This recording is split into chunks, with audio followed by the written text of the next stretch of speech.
오늘 토론 주제는 공급 부족이 더 무섭다고 봐야 합니까? 아니면 인구 감소가 더 무섭다고 봐야 합니까?입니다. 서울 핵심지 공급 부족 논리와 전국적 인구 감소, 지방 수요 붕괴 논리가 정면 충돌합니다. 먼저 정우님 결론부터 한 문장으로 듣겠습니다. 저는 공급 부족이 더 무섭다고 봅니다. 적어도 서울 핵심지는 인구 구조가 나빠져도 당장 가격을 누를 정도의 매물이 나오지 않는 시장이고 결국 수요는 실수요 중심으로 버티는데 공급만 막혀 있으니 충격이 가격으로 나타납니다. 기사님, 반박하실 부분이 분명해 보이는데요. 인구 감소 쪽으로 무게를 두시나요? 저는 인구 감소가 더 무섭다고 봅니다.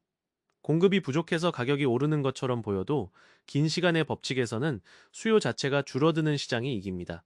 한국은 이미 인구 감소 국가이고 지방부터 빈집과 도시 축소가 보이는데 서울만 영원히 예외일 수가 없습니다. 그럼 첫 번째 쟁점부터 들어가죠. 서울 핵심지 공급 부족 논리가 지금 시장 데이터로 얼마나 확인되느냐입니다. 정우님, 숫자로 설명해 주시겠습니까? 지금 서울 핵심지는 매물이 절대적으로 부족하다는 신호가 여러 데이터에서 나옵니다. 한강이남 11개구 중소형 아파트 평균이 18억 원을 돌파했고 한강이북도 평균이 11억 원을 넘겼죠. 이게 단순히 세금 심리만의 결과라고 보기 어렵습니다. 더 중요한 건 서울의 주택 수요가 실수요로 재편되는 와중에도 공급이 원활히 나오지 못한다는 구조입니다.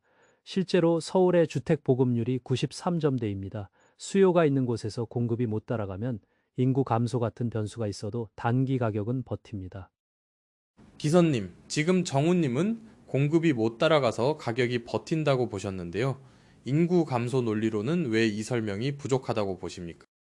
저는 서울의 보급률만 보며 시간을 너무 짧게 보시는 게 문제라고 봅니다. 인구 감소는 단지 출생률이 낮다는 이야기가 아닙니다.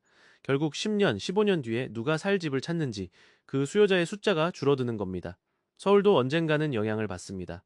다만 표현이 늦게 나타날 수 있어요. 지방은 이미 빈집이 늘고 있고 도시가 축소되는 현상이 보입니다. 지방 수요 붕괴가 먼저 나타나면 그게 세금이나 정책 변수와 결합해서 공급이 더 왜곡됩니다. 지방에서 가격이 흔들리는데 서울만 공급 부족만으로 영구 방어된다고 말하기는 어렵습니다. 그러면 두 번째 쟁점으로 가겠습니다. 공급 부족이 가격을 올리는 속도보다 인구 감소가 수요를 깎는 속도가 더 빠를까요, 느릴까요? 인구 감소는 느리지만 서울 핵심지의 공급 부족은 속도가 빠릅니다. 예를 들어 최근 시장에서 상급지는 조정받는데도 중저가나 실수요 지역은 오르는 가격 키맞추기 현상이 나타났죠. 이건 수요가 특정 구간으로 이동한다는 뜻입니다. 수요가 사라진 게 아니라 공급이 더 있는 곳으로 이동하는 겁니다. 그래서 평균 지표가 아니라 지역별 온도 차가 크게 벌어집니다. 인구 감소를 말하려면 전국적으로 동시 하락이 나타나야 하는데 지금은 반대로 지역별로 온도차가 큽니다. 공급이 부족한 곳은 계속 버티고 그 옆에서 실수요가 받쳐줍니다. 그리고 시장이 실수요 중심으로 바뀌면 일단 집을 찾는 사람들은 늦춰지지 않습니다. 그래서 공급 부족이 더 무섭게 작동합니다. 기선님, 속도에 대해서는 반대 시각이신가요? 인구 감소가 더 빠르다고 보시는지 아니면 한 번에 무너진다고 보시는지요? 무너지는 방식이 단번에가 아니라 누적이라서 더 무섭습니다. 지금은 지역별로 온도차가 있다는 말 자체가 반대로 말하면 서울 외곽과 지방에서는 이미 수요가 약해지고 있다는 신호이기도 합니다. 서울에서만 가격이 버티면 그게 오래 가냐가 관건인데 인구 감소는 결국 지방의 약세가 이동 경로를 바꿉니다. 지방에서 더 이상 수요가 나오지 않으면 그 지역의 매물은 줄지도 않고 오히려 빈집과 매물의 질 문제가 누적됩니다. 이때 서울로 수요가 다 집중될 거라고 보는 건 착시입니다. 현실은 이동의 비용이 있고 직장과 생활권에 따라 수요가 제한됩니다. 그래서 공급 부족 논리는 핵심지에서는 단기적으로 맞을 수 있어도 전국을 관통하면 인구 감소가 더 큰 압력이 됩니다. 정우님, 지금 기선님은 전국을 관통하면 인구 감소가 더 큰 압력이라고 했습니다. 그런데 정우님은 공급 부족이 더 무섭다고 하셨죠? 그럼 핵심지에서 공급 부족이 가격을 움직일 때 인구 감소 논리가 얼마나 약해진다고 보십니까? 저는 인구 감소가 약해진다기보다 가격 결정의 중심이 달라진다고 봅니다. 부동산은 자산 시장입니다. 사람들이 집을 사는 이유가 인구라는 것이 요인 하나만이 아니라 현재의 대출 가능성, 세제 신호, 그리고 무엇보다 실거주 대기 수요의 밀집 때문이죠. 최근에 세제 불확실성이 커지면서 긴장감이 높아졌고 거래가 막히면 매물이 더 안 나옵니다. 결국 공급 부족은 거래량이 줄어든 상태에서 더 단단하게 가격을 지지합니다. 실제로 공시가격 상승과 보유세 부담이 전월세 시장으로 옮겨붙는 흐름도 보였죠. 서울 월세 평균이 역대 최고 수준으로 올라가는 양상이 나오고 임대 방식이 전세에서 월세나 반전세로 바뀌는 사례도 늘었습니다.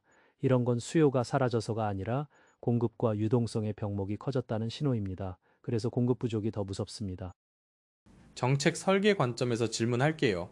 공급 대책이 충분치 않으면 단기 충격이 커지고 인구 감소가 더 진행되면 중장기에는 수요 기반이 무너질 수 있습니다. 그런데 두 분은 둘 중 무엇을 더 먼저 막아야 한다고 보십니까? 저는 먼저 수요 붕괴의 방향을 막는 정책이 필요하다고 봅니다. 공급 대책만 세우면 돈이 들고 시간이 오래 걸리는데 인구 감소는 이미 진행 중입니다. 지방은 빈집 증가와 도시 축소로 가고 있고 결국 빈집은 누적될수록 시장의 신뢰를 깎습니다.